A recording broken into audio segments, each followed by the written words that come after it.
عمران خان ہے، اس وقت وہ مظلوم ہے، اس کا غیر مشروط ہم ساتھ دیں گے۔ نوجوانوں میں بہت بڑی اکثریت اس پر اعتماد پیدا کر چکی تھی۔ مستقبل کی طرف اپنی قوم کو لے جانے والی گاڑی کے ڈرائیورز کو آپ نے اس طرح ہرٹ کیا ہے، وہ مظلوم ہے، اور اس کی مظلومی کا ایک بہت بڑا جو دھچکا ہے وہ شاید ڈھاکہ فال سے بڑا نفسیاتی دھچکا ہے اس معاشرے کے لیے۔ وہ یوں کہ اس معاشرے میں اکثریت نوجوانوں کی 60% نوجوان ہی ہیں نا، نوجوانوں میں بہت بڑی اکثریت اس پر اعتماد پیدا کر چکی تھی، اور یہ غالباً پاکستان کی جمہوری تاریخ میں پہلی مرتبہ ہوا ہے۔ پہلے بھٹو کے ساتھ ہوا تھا، لیکن وہ طبقاتی حمایت تھی۔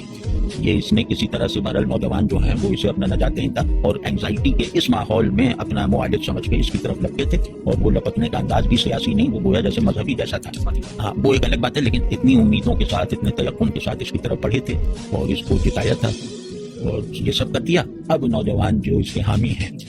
ان میں سے حمایت کم نہیں ہوئی ہے، بڑھ گئی ہے، لیکن اب اس کی حمایت ریاست سے نفرت پر ختم ہو رہی ہے۔ اب نوجوان کے اندر ریاست دشمنی کے جذبات پیدا ہو سکتے ہیں، اور یہ نارمل ہے، مطلب اس کو وہ قانونی نظر وغیرہ سے نہ دیکھا جائے، یہ نارمل ری ایکشن ہے، اور یہ ری ایکشن اگر کہیں اس نے کوئی اپنے نکاس کا راستہ، منظم راستہ نکال لیا تو وہ بہت زیادہ خطرناک ہو سکتا ہے۔ لیکن یہ ریاست کو کوئی پرواہ نہیں، آپ نے مستقبل کی طرف اپنی قوم کو لے جانے والی گاڑی کے ڈرائیورز کو آپ نے اس طرح ہرٹ کیا ہے، اس طرح انہیں بے دست و پاک بنانے کی کوشش کی ہے، اس طرح ان کے جذبات کا مذاق اڑایا ہے آپ کے سب اداروں نے۔ تو اب اگر ان کے اندر کوئی جارحیت، یہ کیوں، ہاں یہ میں اور کہہ دوں کہ اس وقت وہ مظلوم ہے، اس کا غیر مشروط ہم ساتھ دیں گے،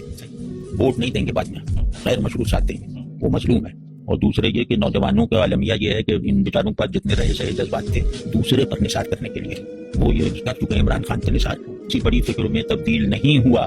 نوجوانوں کی شکایت اگر کسی بہت بڑے ڈسکورس، انقلابی ڈسکورس میں نہیں بدلی تو یہاں بہت بڑی انارکی ہوگی۔ یہاں تمام ادارے شدید ترین عوامی نفرت کا نشانہ بنیں گے، عملاً اللہ نہ کرے کہ ہمیں کبھی ایسا دیکھنا پڑے۔ تو لیکن یہ کہ ظالم ہمارے یہاں یہ ہے نا، ذہن وہن تو ہے نہیں، نہ ظالم کا نہ مظلوم کا، یعنی آپ اس قوم کو آنے والے کل میں صحت مند حالت میں جب پہنچانا چاہتے ہیں